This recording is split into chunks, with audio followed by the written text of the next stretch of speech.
ang mahal na Panginoon sa mga dakila niyang gawa sa aming buhay, mga minamahal. I-share ko lang po, mga minamahal. Last week lang po, mga minamahal. Ako po ay may karamdaman, mga minamahal.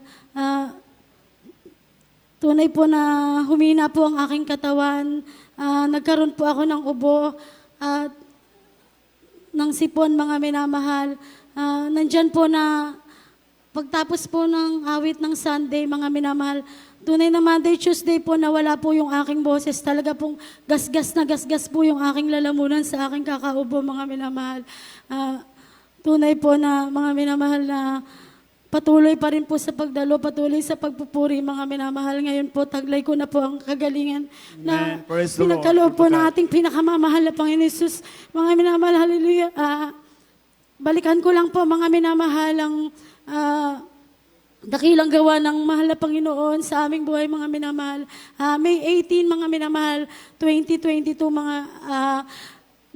ang aking pong beloved son po ay nagkaroon po ng napakataas na lagnat, mga minamahal, na dumating na po, mga minamahal, sa pagka wala po ng kanyang buhay, mga minamahal. Tunay na bilang tao, mga minamahal, nataranta po kami, mga minamahal. Naabutan ko po siya, nakarga-karga po na aking beloved brother, na tunay na nakita ko po sa kanya na wala na siyang buhay. Sinabi po na aking beloved brother na wala na tong batang to, patay na to. Tunay na bilang ina, mga minamahal, nandiyan po na talagang nanghina po ako, mga minamahal. Talagang tunay na grabe po yung naramdaman ko. Talagang maisip ko lang po bilang ina na mawawala yung beloved son mo po, mga minamahal. Napakasakit, mga minamahal, hallelujah. Nandyan po na nag-iiyakan na po kami, maging yung aking beloved nanay, lahat po kami dun sa tahanan ng aking beloved ate. Sinabi po ng aking beloved brother na huwag kayong umiyak, huwag kayong mataranta, manalangin tayo. Mga minamahal, hallelujah. Nanalangin po kami, mga minamahal, hallelujah. Sa kalagitnaan po namin pagdarasal, mga minamahal, naisip po sa akin ng mahal na Panginoon na ako po ay lumuhod. Mga minamahal, hallelujah. Lumuhod po ako, mga minamahal. Tunay na yung anak ko po na yun, bago po ako lumuhod, dinilat ko po yung aking mata, mga minamahal. Tunay na may itim na po siya, mga minamahal. Wala nang buhay, hallelujah. Kinas-out po namin yung kamatayan sa kanya, mga minamahal, ng 3 beses, mga minamahal. Pagdilat po ng aking mata, mga minamahal, hallelujah, mapula na po ulit siya, mga minamahal. Binalik po natin pinakamamahal na Panginoon Jesus ang kanyang buhay. Hallelujah, hallelujah. Pasalamatan ko po ang mahal na Panginoon, hallelujah, kung paano niya po tinawag dito sa ating banal na gawain ng aking beloved husband, mga minamahal. Doon ay mga minamahal na driver lang po siya ng aking beloved sister, mga minamahal. Nandiyan lang po siya sa parking, ayaw niya pong pumasok dito, mga minamahal. Bilang hindi ko po siya pinipilit, mga minamahal, ngunit mga minamahal, ginagapang po natin sa panalangin yung mga mahal natin sa buhay na hindi save, mga minamahal, hallelujah. One Sunday service po, nakatanggap po ako sa kanya ng chat, nandyan lang po siya sa parking, sabi niya, next Sunday sasama na ako sa inyo, maglilingkod na rin ako sa ating pinakamamahal na Panginoon Jesus.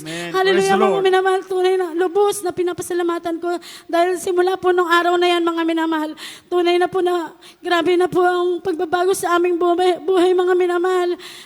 Hallelujah. Pasalamatan ko rin po, mga minamahal, hallelujah. Nung wala pa po yung beloved husband ko po sa banal na gawain, mga minamahal. Tunay po na napakataas po ng pride niya, mga minamahal. Talagang kung sa tao talaga pong hindi niyo siya makakasundo, talaga po napakataas ng pride niya. Kahit po sa pagpapatugtog lang, mga minamahal, talagang hindi po yan magpapatalo na may mas malakas pa pong magpapatugtog sa kanya. Pag po yung tatay ko nagpupuri, mga minamahal, talagang sinasabayan niya yan, mga minamahal. Pag sinasabi ko po na hinaan niya, nagagalit pa po yan. Sasabihin niya, sa gawain niyo nga, napakalakas ng speaker, pero hindi siya nagre-reklamo. Tunay na pasaway po siya, mga minamahal, kaya lubos ko pong pinapasalamatan na ngayon po save na siya, mga minamahal, at siya mismo po sa sarili niya, mga minamahal, ginusto niya magpagamit sa ating pinakamamahal na Panginoon Jesus. Hallelujah. Praise the Lord. Pasalamatan ko rin po sa mahal na Panginoon yung grinant niya po na scholarship sa aking second year college na anak, mga minamahal. Tunay na provided po ng mahal na Panginoon. Hallelujah. Pasalamatan ko rin po sa mahal na Panginoon na ginagamit niya na po ako sa kanyang banal na ubasan, hindi man po karapat dapat, mga minamahal. Tunay na ilang tanggi pa po ang nangyari, mga minamahal, ngunit pagkalooban ng mahal na Panginoon. Hallelujah, hindi mo siya pwedeng talikuran, mga minamahal. Inisip ko po nung una, mga minamahal, napakalaking responsibilidad, maging sa gastos, napakalaking gastos. Ngunit po, mga minamahal, andito na po ako sa inyong banal na harapan, mga minamahal. Praise the Lord. Lahat po na aking mga gagamitan sa pagiging choir, provided po na ating pinakamamahal na Panginoon Amen. Jesus. Praise the Lord. Tunay na pinapasalamatan ko po yan sa ating pinakamamahal na Panginoon Jesus.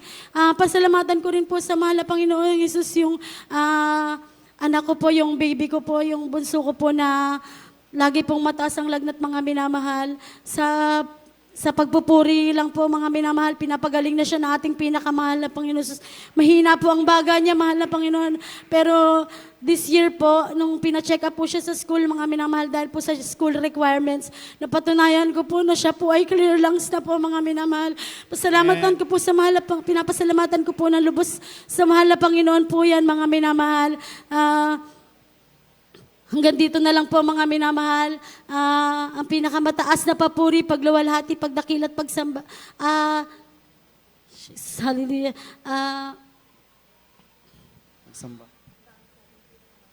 Ang tangi sa ating pinakamamahal ay Jesus po lamang. Hallelujah. Praise the Lord.